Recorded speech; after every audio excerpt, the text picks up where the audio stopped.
Fibber, McGee, and Molly come to you from our Chicago studios. This is the National Broadcasting Company. 89 years ago.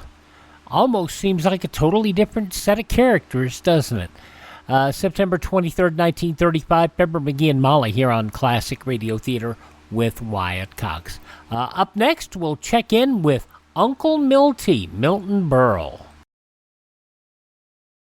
Do you know what it takes to be iconic? You are iconic. I am iconic. I love Iconic Agua. I drink Iconic Agua every day. Join the movement. Hydrate with Iconic Agua. Find Iconic Agua in all Kroger and Ralph stores across America. Because when you're thirsty, there's only one way to hydrate. And that's with the world's best tasting spring water on earth. Hydrate responsibly. Iconic Agua, where hydration meets greatness. Calling all bargain hunters. Angela Warner from Warner Stellian with the sale you're not going to want to miss. It's the real deal clearance, and we're marking down tons of appliances at or even below cost. Floor model French door fridges, overstock laundry pairs, you name it, we've got it. Including exclusive extra savings of $50 to $500 for each appliance you buy, even our regular stock. This is your chance to score big on the brands you love and get it from the trusted specialists at Warner Stellian. But hurry, these deals won't last forever. Shop now at Warner Stellian stores.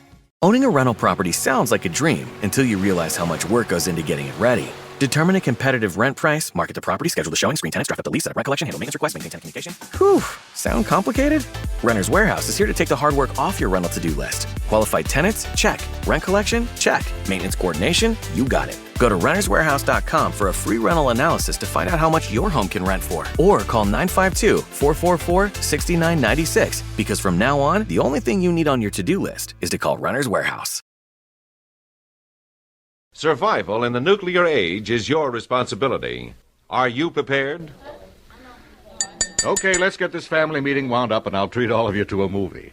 Now, suppose I run down this list of family responsibilities during a disaster once more and make sure we all know just what to do. Now, let's see. It's Mother's job to stock the food and water supply in the shelter and keep it rotated. Junior, you check the battery-operated radio and take care of storing extra batteries. Susie, you keep the first aid kit fully supplied.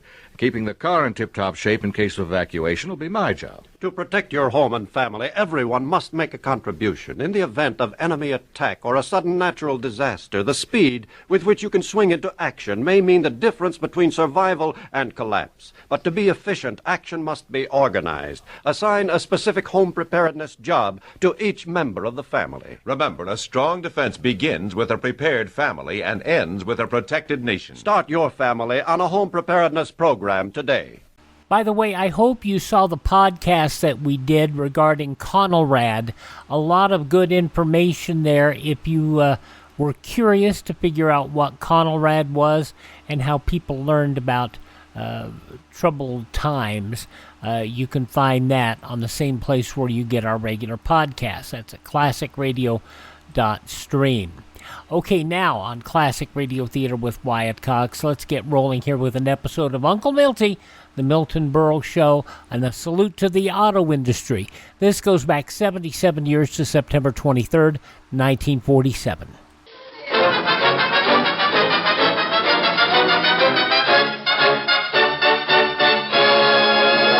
If every smoker knew what Philip Morris smokers know, they'd all change to Philip Morris.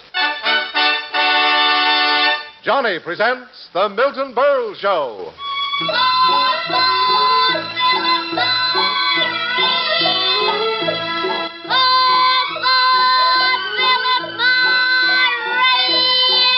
Here comes Johnny, ladies and gentlemen. Johnny on the spot for Philip Morris, America's finest cigarette.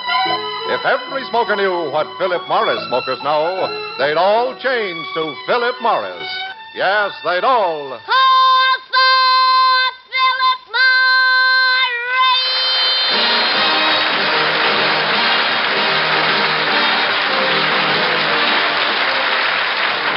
From Radio City, New York, here is the Milton Berle Show. With Bert Kelton, Jack Albertson, Arnold Stang, Mary Shipp, Jack Hartley, our singing star Dick Farney, the music of Ray Block and his orchestra, and yours truly, Frank Gallup. Ladies and gentlemen, tonight we salute the great automobile industry, proud makers of Buick, Plymouth, Studebaker. In keeping with this spirit, our star, Milton Berle, will now spend the next half hour making a Nash of himself. And here he is, Milton Berle.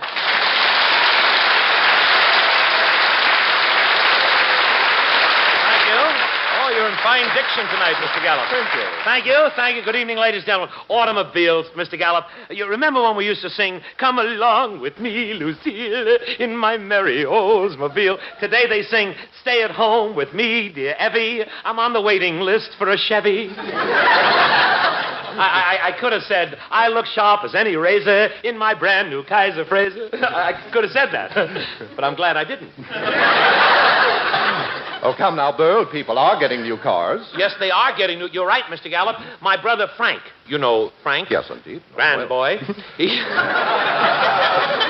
$3,000 every week. My brother Frank, he just got a new car, a new 1947 reconvertible coupe.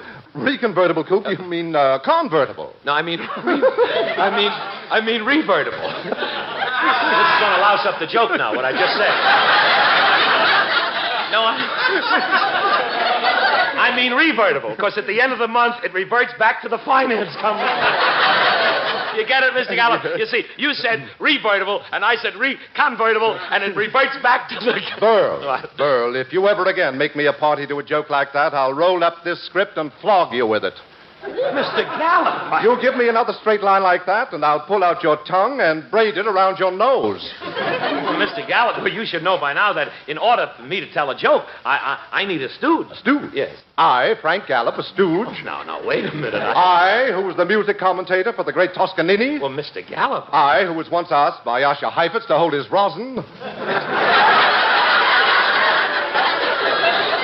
But please, Mr. Gallup. I, the wearer of the Andre Castellanet's belt for faithful service to music. But, Mr. Gallup, I, a stooge for Milton Berle. Mr. Gallup, Quiet, peasant. Yes, Mr. Gallup, sir. Mind you, Berle, I don't mind an occasional exchange of quips, as I'm rather good at that sort of thing. I know you are, Mr. Gallup. However, in the future, when we engage in a bit of horseplay, allow me to choose which part of the horse I'm going to play. But, Mr. Gallup, you don't understand. I'm supposed to be the star. Allegedly, yes. So let us settle it once and for all. Henceforth, all serious matters will be handled by me. All right. And let's leave the comedy to Bob Hope. Mr. Gallup! Mr. Gallup, you've hurt me. Hurt me. Deeply. Painfully and mortally. Come, Berle, let's not slobber. Oh, sure, that's the popular sport now, to make insulting jokes about Milton Berle. Go ahead. But let me tell you one thing. I remember every one of those insulting jokes. I use them all later. Berle, if you've quite finished with this revolting display of self-pity, let us get on with our subject, the automobile industry. But, Mr. Gallup, why such a depressing subject? Customers fighting with auto dealers, long waiting lists, high prices. True, Berle. That's why tonight we're taking our listeners back to happier days. Oh, yes, it was just a few years ago when all you had to do was walk into any automobile dealer's showroom, and this is what would happen.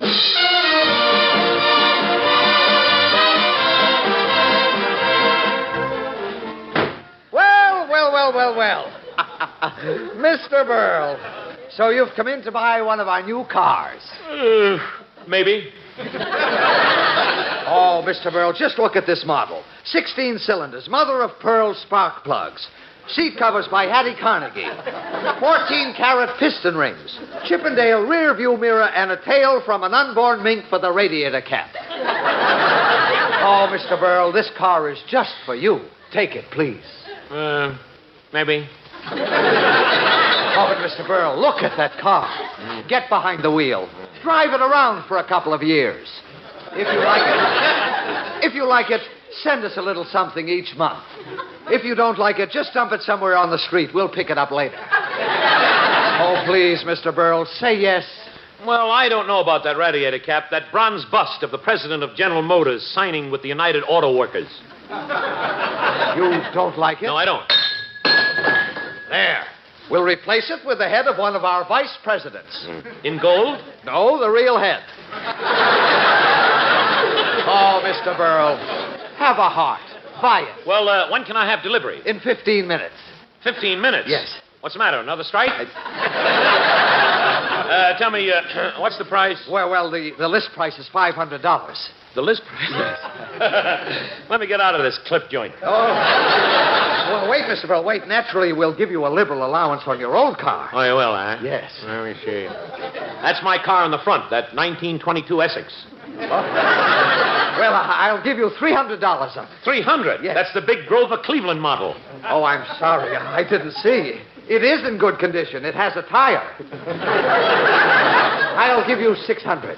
Okay. Oh, Mr. Burl, you'll never regret it. Now, let's see. $500 for the new car, $600 allowance for your old car. Here you are. A check for $100, and here are the keys to your new car. Oh, thank you, Mr. Burl. Come in again, please. There I go again. No sales resistance.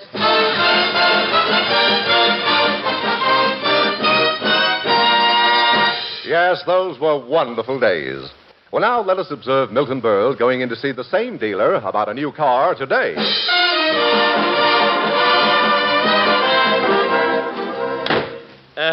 Excuse me, my name is Burl. Shut up! Yeah.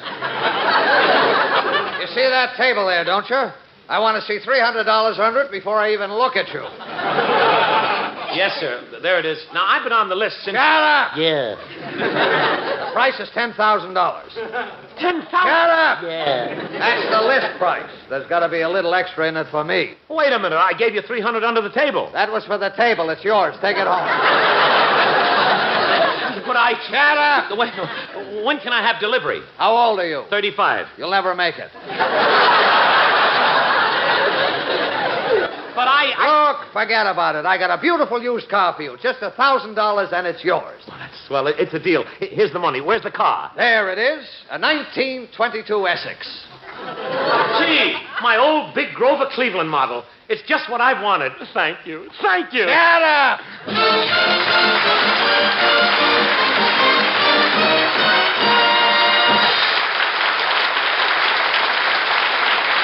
Ah, yes. Yes, Mr. Gallup, those were the wonderful days when you took new cars for granted. When in your shiny new car with that one and only girl, you snuggled up to her and you sang, "Give me the road, the white winding highway. Just let me see the unbeaten byway, and I'll travel along, singing a vagabond song."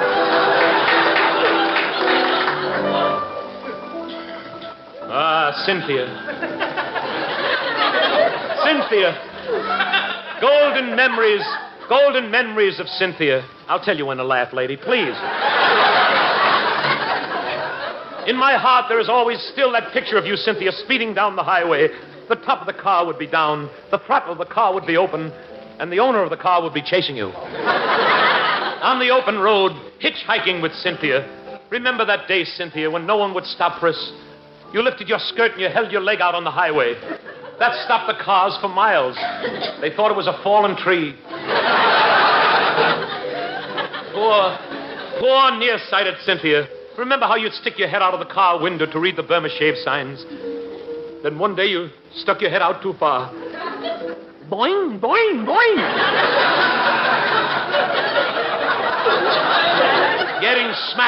Getting smacked by those signs gave you a smart, stylish look. A sort of off-the-face face. But it was Cynthia's driving that made me love her.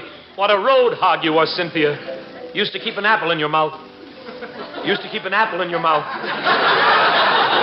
Throw that gag in a writer's mouth. But it was the little things. I don't think it'll fit. They got too many old ones in there now. But it was the little things I remember about you, Cynthia. Your tinkling little laugh whenever they'd catch you filing the engine numbers off of hot cars. Those tired little lines that would appear around your mouth after a hard night of siphoning gas out of parked cars. Yes, Cynthia, all of your life you were crazy about cars. I guess that's why you turned out to be such an old crank. But as for me, I'll travel alone, singing a vagabond song.